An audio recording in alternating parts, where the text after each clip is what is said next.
Hey guys, what do you think about the modern audience and where it's at today? Yeah. Tried to start part two. Look, just here's the this, thing. This is my discussion. final Then. thoughts on the modern audience, the quote unquote modern audience. No, you have to have your initial thoughts before you have your final thoughts. As elusive as Bigfoot. Like, people know what good writing is, and they'll tune in if it's good. If not, they'll tune out. The fact that Elusive no as one's watching Rings of Power. There's 78 people who played Concord in total. There's been 0 people who've actually seen Bigfoot. Yeah. The modern audience appreciates good writing, and if no one's tuning in to watch your show, maybe the writing's shitty. Why hasn't it stopped? Is it because the modern audience is just the modern writers, and they think that everyone's like them? Is that what's happened? Exactly. That's you nailed it on the head right there. It's like the modern audience, in the views of Hollywood writers, is just them. It's like their little bubble, and it doesn't represent it doesn't represent the actual consumer. So I wouldn't even say that. Losing millions. I think what it is it's late stage capitalism. But what does late capitalism really mean? Where did it come from? And where did you go? Where did you come from, Cotton Eye Joe? It's where we're trying to make as much money as we can off of any IP. And everyone in town is like, no, please, Kathleen Kennedy, stop ruining everything. And we're not beholden. If you're trying to do that, you're picking the wrong. But Bob Iger is all like, no, what's going on with my stars? No. The thing is, you have like, we'll take Wheel of Time. Put another gay diverse woman in it, make it more fucking lame. And instead of trying to do it properly and get the fanboys.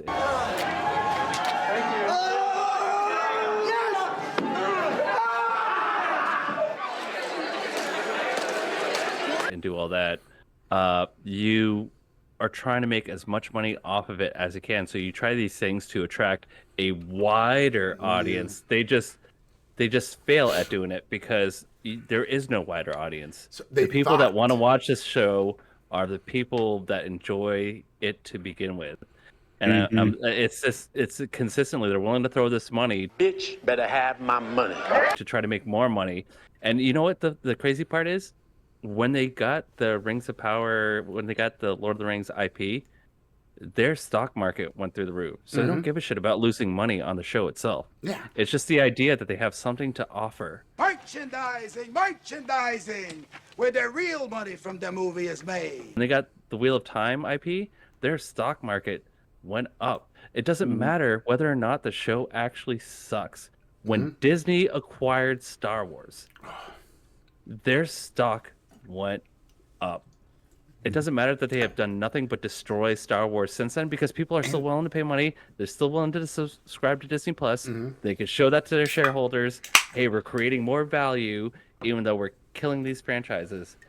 It has nothing to do with the actual IP. It has to do with acquiring share price, big names to show that shareholders that you're investing. That way, the stock market goes up. You can cut dividends. And people who have a ton of money make more money.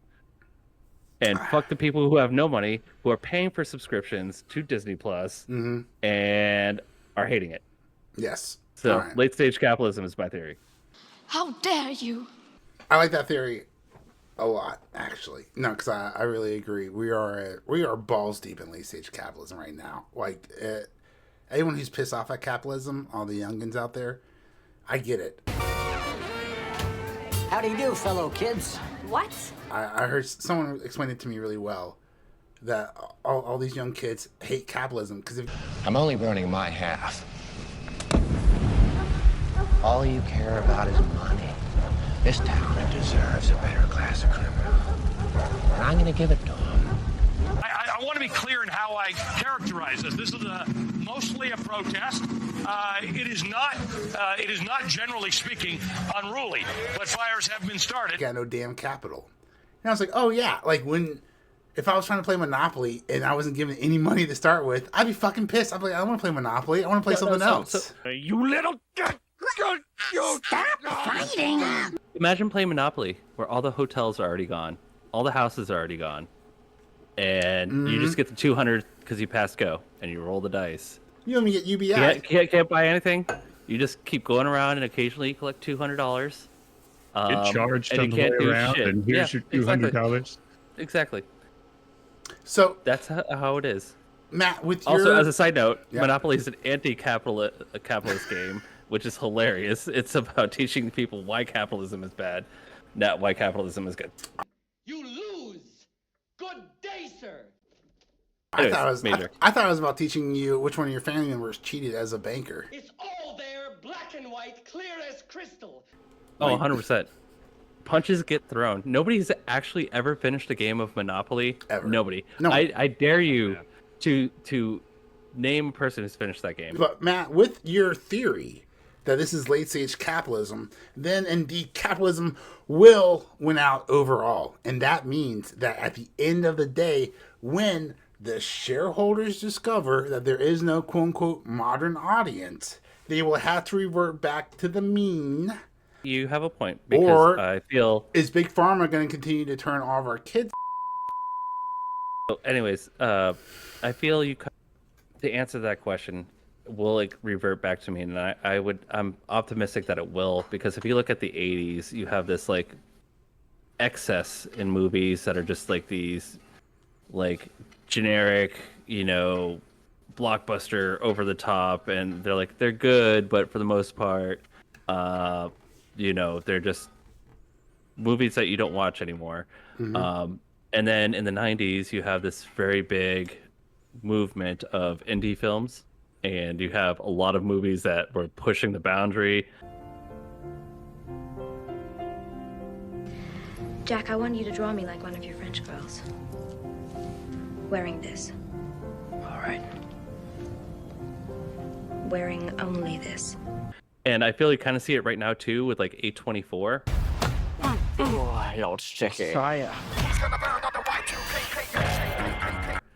And is it Neon is the other company now that's starting to... Getting whooped by an 11-year-old to getting slapped by Fousey for being a jerk. These are the times Neon got humiliated live. Do the A24 investment in these... I haven't seen Neon.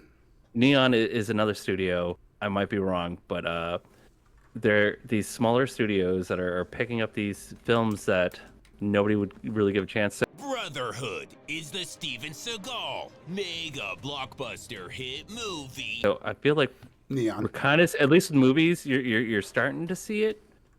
And I hope with TV shows we'll see it more. Can we connect this back to a previous thing we were talking about? Okay. When you're talking about seeing this more, is this the am I a racist?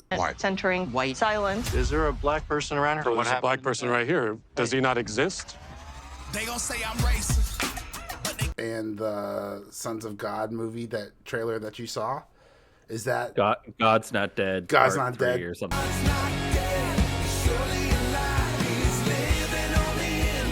Yeah, part 3. Is that kind of like an emblematic representation of what you're talking about? Like, we are seeing more now, right? Is the modern idea of the modern audience is dead and people are going back to these? So I will even argue that it's these big studios. We may look like pansies. It's all the, Amazon, it's Netflix, it's Disney. We're men in tights, tights. But we do see some good stuff on FXX. Look at The Bear. So I pulled over and I picked up the bear and put him in the back of my van. For instance, I love that show. It's a great show. What is FX doing, and how hasn't how hasn't the big ones bought everyone? Hey, do you work for FX? Come work for HBO now, or come work for Amazon.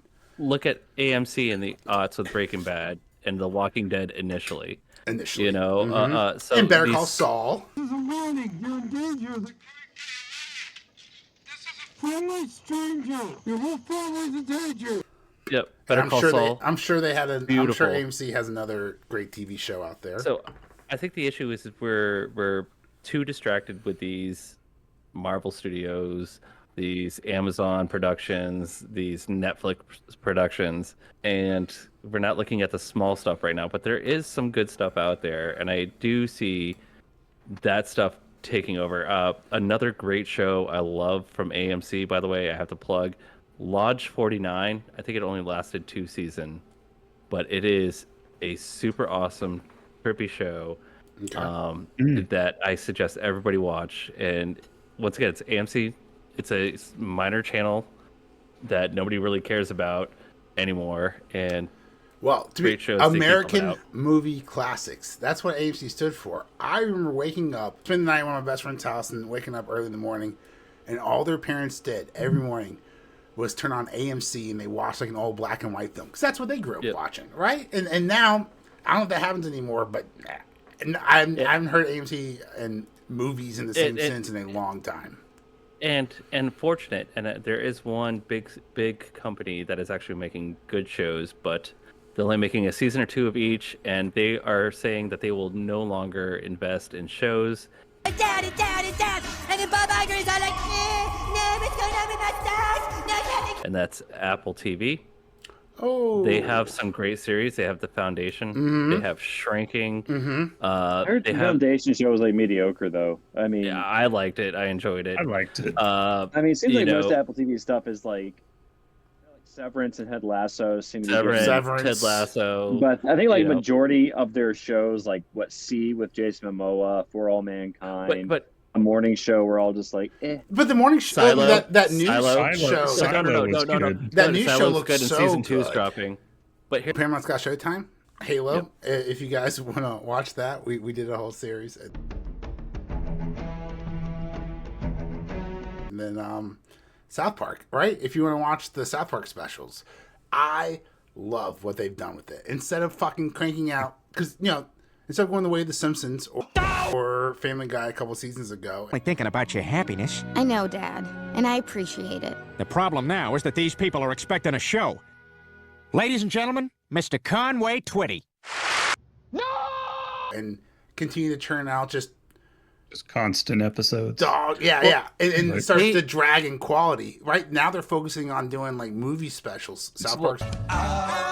It's Lizzo. FDA approved Lizzo makes you feel good about doing movie specials, and they're just so like very specific. They had an interview recently. They said because we are so big, we cannot do a 20 episode season because people would just rip it apart. We'd rather give like one movie that's 3 episodes that we're going to get the best quality to that one episode that comes out. Either it flops or people love it. And the last one that dealt with like Ozempic, it's Lizzo. all the new and they've all been drugs was hilarious. With Lizzo, Yep, was hilarious, and I loved it. So I'd rather have good South Park than 20 episodes of bad. Yeah, agreed. I'd vote for that too. Yeah. So it sounds like to me the Hollywood modern audience doesn't exist. That's the writers. No, that's the writers' room. We are the modern audience. Yeah, we have so much choice now that we can be discriminate, with what we watch. And really, what Hollywood's writing for right now is the thing that catches. It's the biggest net, and the issue is for people like us or people who I can imagine listen to the podcast. We're not going to be in that group that is caught in the biggest net. We're the biggest paying. It's very net. Specific. If we look at Man Web, right, the majority of ticket sales went to males, not females. Even though they marketed to females, they put it out on Valentine's Day. They tried to make it a chick flick superhero movie. The majority of tickets still went to males. I would argue though that the reason why is because it was Spider-Man fans. People that wanted to see the Spider-Verse expanded because they know how big the lore is in Spider-Man. So they're like, hey, Madam Web does kind of tangentially relate to this storyline, and in Spider-Man 256, this, that, and the other thing. So it's really the fans who want to see what they love expanded that they're getting. And once again, we get trapped every now and then. Well, I wouldn't mind being trapped with Sydney Sweeney, but I would probably really mind being trapped with the quote-unquote modern audience. Although, as long as it's good civil conversation, I can talk to anybody about anything. That'd be a lot of fun. the end of the day, you like what you like, and I'm not going to begrudge you. And that's what's most important. If you want to spend money to go see this shitty movie, then you do it. If you want to buy Concord, buy Concord. Fuck the haters. That's on you. You know, you do what's best for you, and that's what's great about, you know, preach it, where we live right now. So, you know, don't let anybody tell you, even this podcast, that you're wrong. Especially this podcast. Because at the end of the day, it's all about you. Till next time, guys.